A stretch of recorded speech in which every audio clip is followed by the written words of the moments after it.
आपको लगता है कि चीन को लेकर या फिर पाकिस्तान को लेकर जो भारत की चिंताएं हैं उनको अमेरिका एड्रेस करने की स्थिति में है, स्पेशली अब जब डोनाल्ड ट्रंप वहां के प्रेसिडेंट के तौर पर जीत चुके हैं?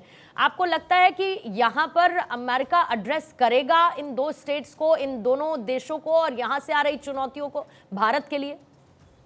देखिए, बहुत आसान नहीं होगा, लेकिन पिछले गवर्नमेंट के मुकाबले ये बेहतर होगा। आप देखिए कि जिस तरीके से ओसामा बिन लादेन पकड़े गए पाकिस्तान में, उसके बावजूद अमेरिका ने पाकिस्तान को बॉम्ब नहीं किया। उनके डीप स्टेट के और पाकिस्तान के बहुत पुराने ताल्लुकात हैं। ये 1971 के बाद क्या, उसके पहले भी देखे कि 1971 की लड़ाई में क्या हुई। तो देखिए, 2001 में जब टेररिस्ट अटैक होता है, 9/11 अटैक होता है, तो उससे अमेरिका की पॉलिसी में बदलाव तो आता है। लेकिन हम लोगों को लगता है कि जिस तरीके से जो गंदगी पाकिस्तान कर रहा था हमेशा से, जो ऑर्गेनाइज क्राइम में, वो अमेरिका के डीप स्टेट के प्रेशर के बगैर संभव ही नहीं है। दूसरी बात ये होती है कि अमेरिका ने अपना पैटर्न बदल लिया कई जगह, क्योंकि देखिए, कोई भी ऑर्गेनाइज क्राइम, कोई भी आतंकवाद, कोई भी इंसर्जेंसी कहीं पर भी होती है, कहीं ना कहीं किसी न किसी डीप स्टेट का एक ओपिनियन होता है। तो अमेरिका के डीप स्टेट के बारे में बहुत स्ट्रेटेजिक कम्युनिटी में बहुत राइटअप्स है, मैं कोई सीक्रेट बातें नहीं बता रहा हूँ, जिनको लगता है कि उनमें कुछ ऐसे कार्टेल्स आ गए हैं, हमेशा से रहे हैं, जो अपने एजेंडा को परस्यू कर रहे थे। तो संभव है कि वो कार्टेल जो है डोनाल्ड ट्रंप को लेकर बहुत फेवरेबल नहीं थे। तो ये लगता है कि जब डोनाल्ड ट्रंप आएंगे तो थोड़ा सा उनका और इस डीप स्टेट के बीच में कुछ न कुछ टकराव होगा। देखिए, जिस तरीके से अटैक हुआ डोनाल्ड ट्रंप पे, जैसे भी वो बच गया, जो भी कुछ हो, वो बहुत साधारण बात नहीं है। तो ये हमें देखना होगा, और हमें लगता है कि पहले के मुकाबले थोड़ी सी स्थिति अच्छी होनी चाहिए, क्योंकि डोनाल्ड ट्रंप एक चीज तो बहुत क्लियर है कि अपने देश को मजबूत करने के लिए वो कुछ भी करने को तैयार है। तो उस स्थिति में कोई भी डीप स्टेट जो अमेरिका की इंस्टीट्यूशन को सबवर्ट कर रही है, अमेरिका में गरीबी ला रही है, अमेरिका में कुछ अजीबो गरीब हरकतें कर रही है, मुझे लगता है कि डोनाल्ड ट्रंप और उनके सहयोगी उस पर थोड़ा कड़ा रवैया अपनाएंगे। डेफिनेटली सर, क्योंकि एक और बात है मोहम्मद अमीन साहब की, भारत की जो चिंताएं हैं पूरे दुनिया भर में शांति व्यवस्था को लेकर, दूसरा जिस तरीके का जियोपॉलिटिकल ऑर्डर चेंज हो रहा है, मिडिल ईस्ट से लेके आप इधर रूस यूक्रेन तक आ जाइए, फिर ईरान इजराइल, आपस में किस तरीके से पूरी दुनिया युद्ध में बटी हुई नजर आ रही है। भारत बार बार शांति की बात करता है और सिर्फ इसीलिए कहता है कि आप किसी को ग्रो करने दीजिए, उसमें किसी भी तरीके की बाधा मत बनने दीजिए, और हम सब एक साथ ग्रो करेंगे तो एक बेहतरी के तौर पर हम सब उभरकर सामने आएंगे। लेकिन ऐसे में इन सारी सिचुएशंस में अमेरिका का अपना एक इंडिविजुअल स्टेक रहा है, फिर चाहे वो रूस यूक्रेन का युद्ध हो या फिर ईरान इजराइल का हो, अमेरिका की अपनी साइड्स रही हैं और अमेरिका आंखें दिखाने से बाज भी नहीं आता है। एक तरफ जहां पर डोनाल्ड ट्रंप ये कहते हैं कि हम किसी से युद्ध नहीं करना चाहते, सिवाय आईसिस को जो हमने खत्म किया, हम युद्ध को रुकवाना चाहते हैं, इसको बहुत प्लस प्लस सिचुएशन माने। आपको लगता है कि अमेरिका अपने इंडिविजुअल स्टेक्स को किनारे रखने की पोजीशन में है डोनाल्ड ट्रंप के आने के साथ? पूर्णिमा जी, आपने बहुत अच्छा क्वेश्चन किया है और बहुत अच्छा इसमें आंसर भी आपको ही मिलने वाला है कि जो मोदी साहब ने अभी G20 में किया था और अभी जो और भी सम्मेलन किए, ब्रिक्स हुआ, सभी में उन्होंने एक ही मुद्दा उठाया, अंतर्राष्ट्रीय आतंकवाद को खत्म करने का। उसमें ये बहुत बड़ा हाथ है इनका, ट्रम्प साहब का भी, कि उन्होंने भी ISIS को खत्म किया और वो भी नहीं चाहते हैं कि दुनिया में आतंकवाद हो, वो चाहते हैं डेवलपमेंट हो और देश तरक्की करे, चाहे उनका देश हो चाहे और पड़ोसी देश हो, जिससे कि उनका व्यापार बढ़ेगा। और वो बिजनेसमैन माइंडेड हैं और हमेशा उन्होंने पिछली बार भी इस तरह कोई भी युद्ध में साथ नहीं दिया, ना कोई युद्ध को उन्होंने प्रोत्साहित किया, जिसका नतीजा था कि बड़ा शांति में उन्होंने 4 साल बिना युद्ध के काटे अमेरिका ने। लेकिन अभी बाइडेन का जब टेन्योर था आया, उसमें आपने देखा कि हर तरफ युद्ध हो रहा है और सहायता भी दी जा रही है। इसका सारा बोझ उस कंट्री पे पड़ता रहा।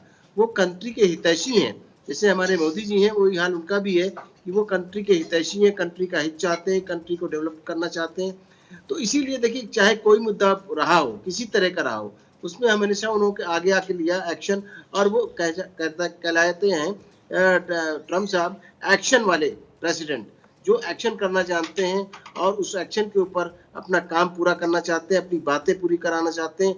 जो वो कहते हैं वो ऑर्डर है, ये नहीं है कीप मम बने बैठे हुए हैं, देश में कुछ भी हो रहा है, विदेश में कुछ भी हो रहा है, उससे कोई मतलब नहीं। वो हर जगह इंटरफेरेंस करते हैं, जहां चाहते हैं उनको, जहां कंट्री के लिए फायदा है।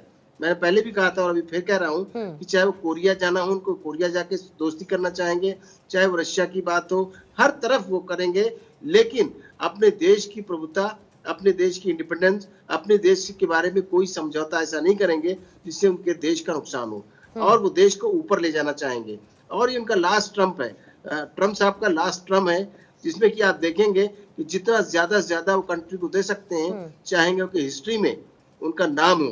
जैसे और लोगों को लिया जाता है तो अमेरिका के प्रेसिडेंट में टॉप पे उनका नाम लिया जाए, क्योंकि उनकी सारी इच्छाएं पूरी हो चुकी हैं। और उन्होंने यही कहा था कि मैं जा रहा हूं, दोबारा आऊंगा।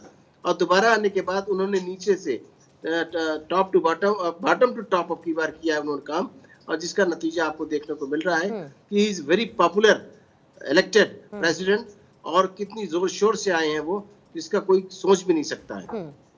ठीक है, मंजरी जी आपके पास आती हूँ, फिर देवलांकर जी आपके पास। मंजरी जी, दो देशों की मैं बात करूंगी, उसमें से एक देश वो है जो भारत के लिए चिंता का विषय है, यानी कि चीन। हालांकि पिछले कुछ वक्त में जो डेवलपमेंट हुआ उसमें हम एक कदम आगे बढ़े हैं, डिसएंगेजमेंट की कार्रवाई के बाद एक होपफुल और एक सकारात्मक माइंडसेट के साथ भारत और चीन आगे बढ़ रहे हैं। लेकिन चीन कहता है डोनाल्ड ट्रंप के साथ जीतने पर कि आपसी सम्मान के सिद्धांत पर हम काम करेंगे और उनके साथ जो हमारी नीति है वो स्थिर जैसी थी वैसी चलती रहेगी। दूसरी तरफ पुतिन है वो ये कह देते कि पहले हम अमेरिका की नीति समझेंगे और उससे पहले हम बधाई देने वाले नहीं हैं। लेकिन इसी में जो दूसरा देश है यानी कि रूस, वो भारत का दोस्त है।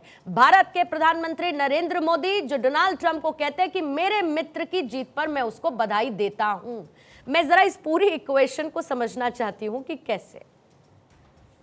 देखिए, भारत बहुत ही अच्छे स्ट्रॉन्ग पोजीशन में पिछले कुछ वर्षों में मध्यस्थता करने के लिए कई देशों की ऐसी सिचुएशंस में खड़ा हुआ है जहां पे कि जब वो डायलॉग कर रहे हैं तो ऐसी सिचुएशंस जहां पे कि यूएस और चाइना भी बात नहीं करना चाह रहे हैं, यूएस और रशिया भी बात नहीं करना चाह रहे हैं, क्योंकि हम जियोपॉलिटिकली भी और जियोग्राफिकली भी हम बीच में सेंटर्ड हैं। We are there in the between, even geographically also. तो वो उसका भी हमें माइलेज मिलता है। साथ में जो प्रभुता जो प्राप्त की है माननीय नरेंद्र मोदी जी ने, और जो हमारी फॉरेन पॉलिसीज ने, और जो मिनिस्ट्री ऑफ एक्सटर्नल अफेयर्स ने इतना काम किया है, उसकी वजह से जो हमारे रिलेशंस डेवलप हुए हैं अदर नेशंस के साथ में। रशिया तो हमारा वैसे भी बहुत पुराना फ्रेंड रहा है, और साथ में डी डॉलराइजेशन का जो इशू रहा अभी कुछ बीते वर्षों में, कई सारे देशों ने अपने जो ट्रेड हैं वो डी डॉलराइजेशन में किए। उन्होंने इंडियन करेंसीज में भी अपनी डील्स क्लोज की है, तो उसका भी बहुत बड़ा इम्पैक्ट है, जहाँ पे कि इंडिया को एक पावर मिलती है। इंडिया एक सशक्त राष्ट्र निकल करके आता है। भारत के जो प्रधानमंत्री हैं वो एक अपर हैंड या कह दीजिए एक इक्विलिब्रियम रख करके बात कर सकते हैं अदर नेशन से, जहाँ पे कि कोई कॉन्फ्लिक्ट ऑफ इंटरेस्ट आ रहा है उसको सुलझाने में। तो रशिया का जो टेक है वो ऑफ कोर्स वो जानते हैं कहीं ना कहीं कि इंडिया इज पॉजिटिव। और डोनाल्ड ट्रंप आने के बाद में आप देखें कि क्योंकि उनकी मित्रता बहुत पहले से रही है मोदी साहब के साथ में, जैसे कि यहाँ पे नमस्ते ट्रंप हुआ था अहमदाबाद में, और हाउडी मोदी हुआ था यस टेक्सास में। सो उसको देखते हुए हम देख सकते हैं कि दोनों ही पॉलिटिकल लीडर एक दूसरे की विचारधारा से बहुत अलाइन रहे हैं, और दोनों ही राष्ट्रवादी नेता हैं।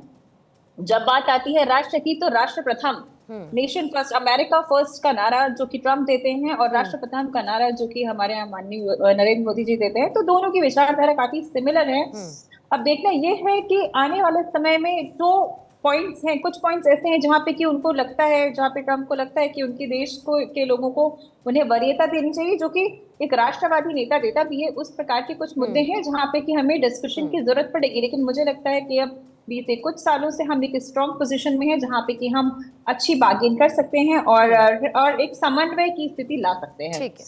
और चाइना को सेट बैक करने के लिए ऑफ कोर्स यूएस को हमारी बहुत आवश्यकता है, बिकॉज एज आई सेड कि हम जब ज्योग्राफिकली भी बहुत ज्यादा स्ट्रेटेजिक पोजीशन में हैं, और बायलैटरली भी हम बहुत ज्यादा स्ट्रेटेजिक पोजीशन में हैं।